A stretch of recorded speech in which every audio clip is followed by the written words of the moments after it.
morning, everyone. It's Maddie and Madison. with Spectrum Art. She is back there actually doing homeschooling, but luckily for us, she has already helped us to prep for this morning's stuff, which was we're going to be making postcards made from recycled junk mail postcards. So what we've done this morning, and I mean, you know that we all get these in the mail. And oh look, Michael's, and instead of throwing them away, we are able to make something out of them and recycle them, making postcards to send in Happy Mail and to send to friends. I'm going to be using some of these for a birthday swap that's happening every month at Country Creations, Colette's YouTube channel, Facebook group. And so that's what we're going to be making today. So we all got these. Now, according to the USPS, the United States Postal Service, the postcards have to be or can be a maximum of 4 1/4 by 6. So we've already gone through and cut a whole bunch of these. And all I did here, we'll do one together. I'll bring my cutter over. And all we did was measure out 4 1/4 by 6. Oh, and that one just almost happens to be perfect. So that's all that we did. And then, can you put this down? Excuse me. And then, now, a lot of these are very, very shiny. This one's not too bad, but yeah, you can still see the glare. And can Mod Podge handle that? Or gesso, excuse me. Absolutely it could.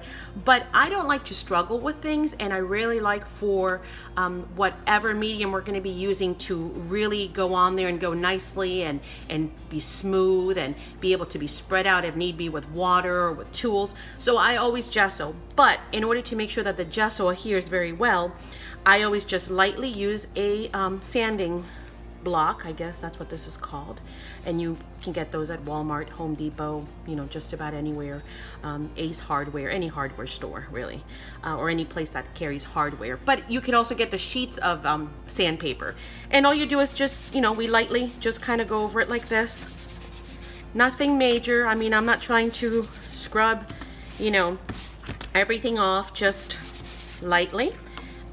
And I know I had missed this one, so I'll just kind of do that. And then just to make sure that we get all the dust off, I just lightly, you know, wet a paper towel and just kind of wipe. Okay, and there you go. So we've already cut all of these. We can move this out of the way. It's really that quick. And believe me, that little bit of prep is going to save a whole lot of work and make your products, like your gesso and your paint, go a lot longer, a lot further, as far as not having to waste as much materials, which they're expensive. So it's definitely worth the 30 seconds of elbow grease. So we've got all these lovelies right here ready to go. And what we're going to do next is we're going to go ahead and, let me bring this back, and gesso them. And we've got our gesso over here. And I just basically use this container because it's smaller. I get the big old huge like gallon jug and then pour it in here. And this is my Outshine popsicle stick from the Yummy Popsicles that they make. They have some really good fruit popsicles that are natural and non-GMO, so we enjoy those. And I just give it a little stir, and we got our handy brush, and all we're gonna do is drop the brush. No kidding. All we're gonna do is take our gesso and just do a light coat on all of these. And so I'm gonna do that for all of these, and then let them dry. Or you can use, by all means, you can use your heat tool, your Tim Holtz dryer, whatever it is that you've got. Even a hair dryer can be used if you want to speed up the process. But they dry really quick, especially once you take off that you lightly sanded, because it takes that sheen off, and so the paper's a lot more receptive and really sponges in and dries quickly. So we're going to do that for all of these. these on both sides, and then we will come back and start working on what it is that we want to do with them. So we'll see you guys in a bit. Okay, the postcards are gessoed and they're drying. So what we do in the meantime is I have Madison come over and actually pick out our palette, our colors. So far, just to show you, she's picked these 3 and these 3. So what are the next? And she gives them to me in clusters of 3. Same color.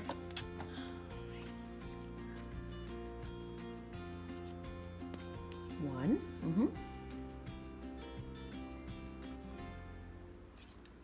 2 and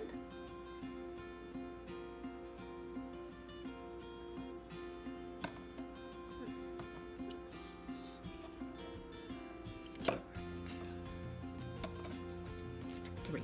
Okay, so this is our next one. Next one, please. I would like at least 4. Oh. 1. What can't show? That's pretty. That's gonna work. It's Oh not the yeah, same color. I like them. 1, 2, and What other color can show?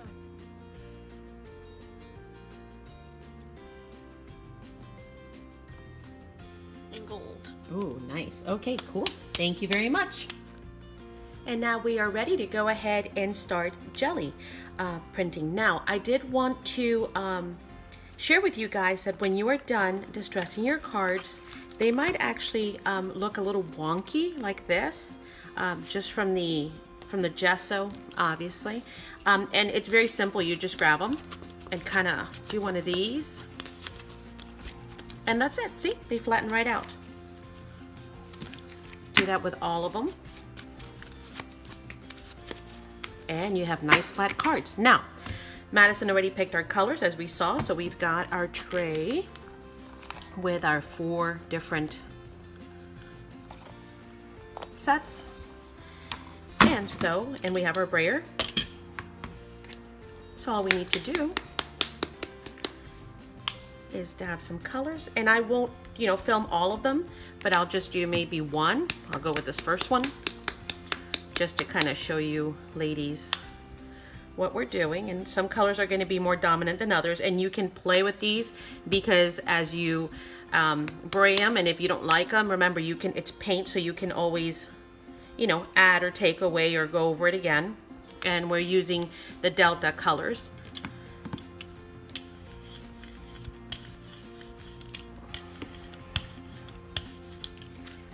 And this one I'm going to leave a little bit blotchier just to see what it turns out into and how that looks. And we just press down on this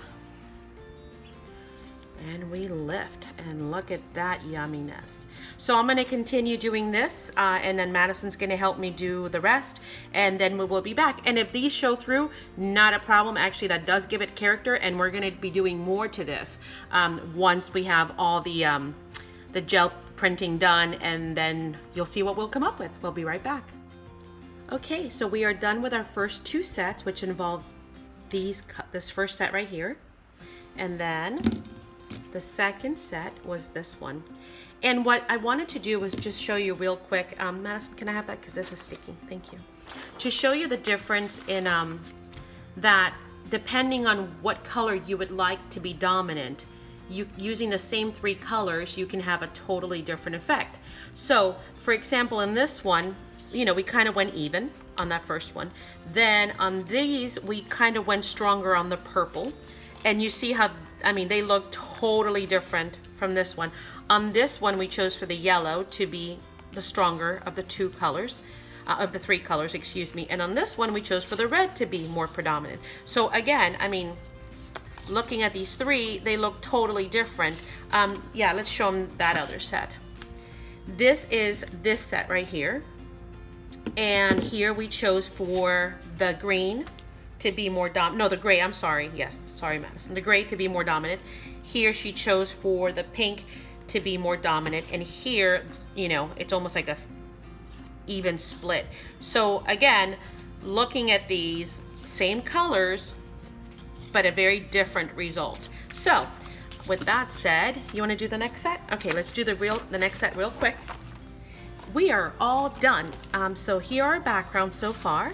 So we've got the set with the brown, blue, and orange. And look at how different these all are, even from each other. You know, some, and you can get completely different results depending on what color you want to be predominant. So whether it's orange or brown. Then this is the set that was the blue, pink, and gold. And that gold is just so shimmery. I don't know if it shows well, but this is my favorite. Do you have a favorite, Madison? She did amazing. Like, I love these, like almost, they're like drops or smears. So, and again, I mean, look at how different these are from each other. Okay, and then we have the set that was the gray, pink, and green. So again, more green here, more pink here. And here we mopped up a little bit of the gold that was still on the plate. This one? And then this one is the purple, red, and yellow. And again, see, more yellow, more red on this one. They look completely different, but they're yep, yeah, but same color palette. So completely different results with the same 3 colors. Which one's your favorite? Did you have a favorite of the 4 sets? This one's mine. That one, yeah, that's a cool color. Oh, I love this one. Look at that. Whoa. Okay, so let's keep going because we got a lot to share. So now what are we gonna do next? Stamps. We're gonna stamp, and she picked out a few. We'll see how that works. Some of them might work, some of them might not. So we'll see. So this one, this one,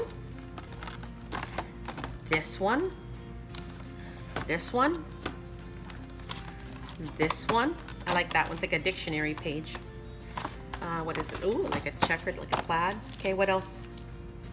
Music notes. Hang on, let me move over. A Stamper Anonymous Admit 1 ticket. What else? Oh, these are awesome for texture on the background. Okay, what else? A Tim Holtz coffee, because she loves her coffee. What else? And then, of course, Paris, because she loves Paris. So, yeah, some cool stamps. Okay, so this is what we are going to be doing next, but I wanted to show you guys the backgrounds before we actually stamped on them, and you know, they changed completely. So on to the next stage. And here we have our finished postcards.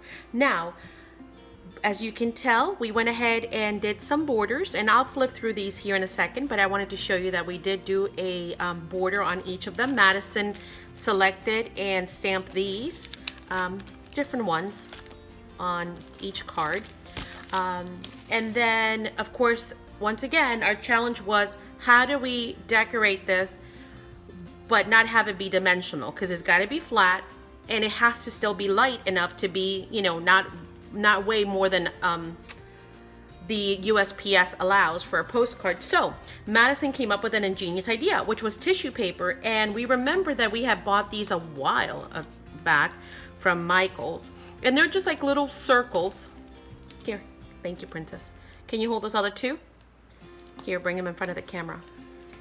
From Michael's, and they're just little tissue paper circles, tons of them, for $1.50. So that was a really good deal. Here are the other 2. You got to bring them here, baby.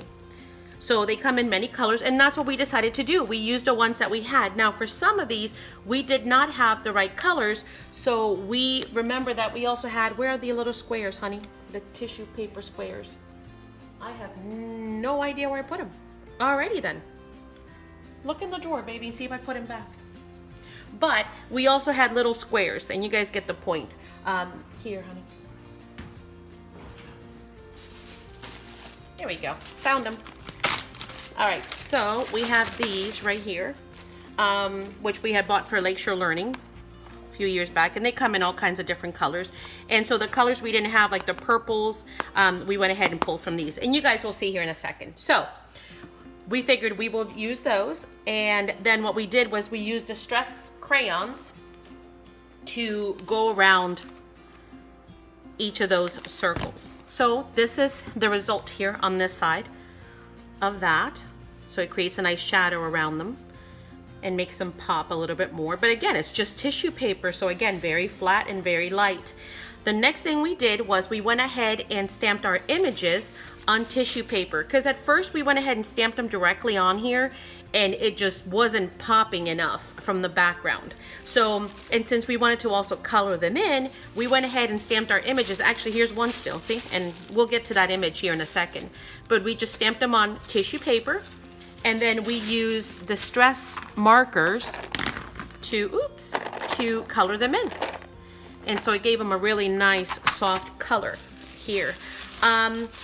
Some of them required a little bit more to show through. Like for example, here the whipped cream wasn't really popping out, so we used just a little tiny bit of stickles on there. But again, it's still flat, so I made sure that it was a flat. But you can see how now that kind of gives it, hopefully you guys can see that, a little shimmer.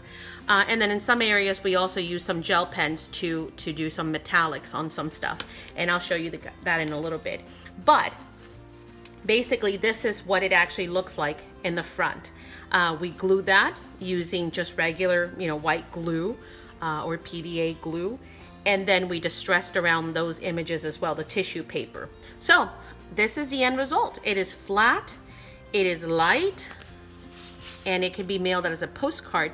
The back, we went ahead and printed postcard images that we actually found online.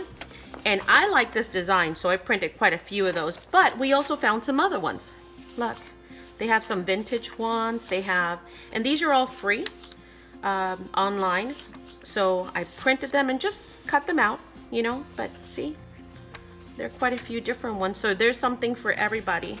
If you want it to look more vintagey, that one's from Milano, this one is from Brazil. So, and these are the ones, like I said, I like that size. So I printed, I'm probably gonna use mostly that one, but I printed 2 to a page and then just use my scissors and cut them. So that is how we're gonna be doing the back of these. So that's the last thing to do. But let me go ahead and do a flip through and show you guys what we've got.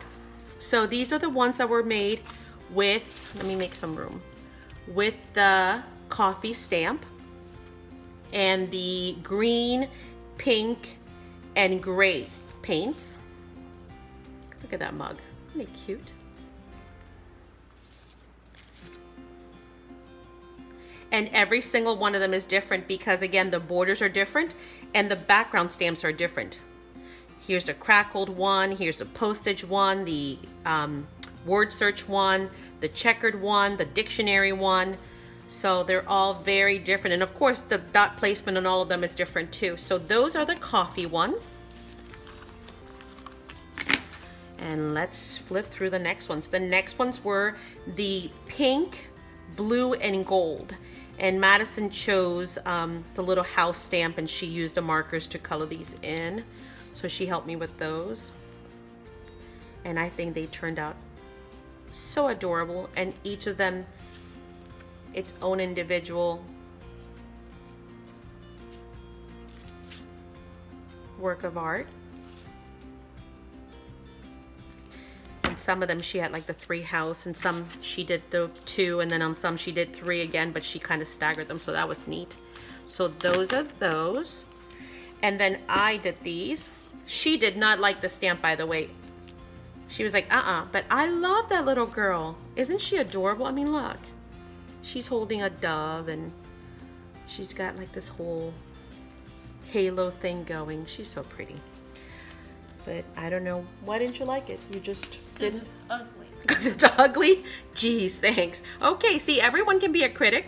Try saying it nicer. Like, I don't like it. It's not my thing, maybe. Okay, right? I'll say it prettier. Okay, thank you. But I think she's cute. Anywho, so these are the purple, red, and yellow. Yes. And when you think of the combination, when she picked it, I was like, But you know what? See? Amazing. You know? They turned out so cute. And then these are the last ones, and these were the French stamps, and these were the, what was it? Blue, orange, and what? Gray. And gray? No. And brown. I think it was brown. Yes, and brown. And so, on some of these, you see how we didn't have, like, the brown was not available in the circles. So we went ahead and the orange wasn't either in those sets. So we used some squares and then some circles. And I thought that was really neat because it kind of added, and on this one you can see maybe you can see it better in another one, but there's gold gel pen on the metal structure to help it pop. Here's another one, Vive la France. And this one says Ooh La La. And it's got the stamp and then the 25-cent franc, Ooh La La, and the fleur de lis.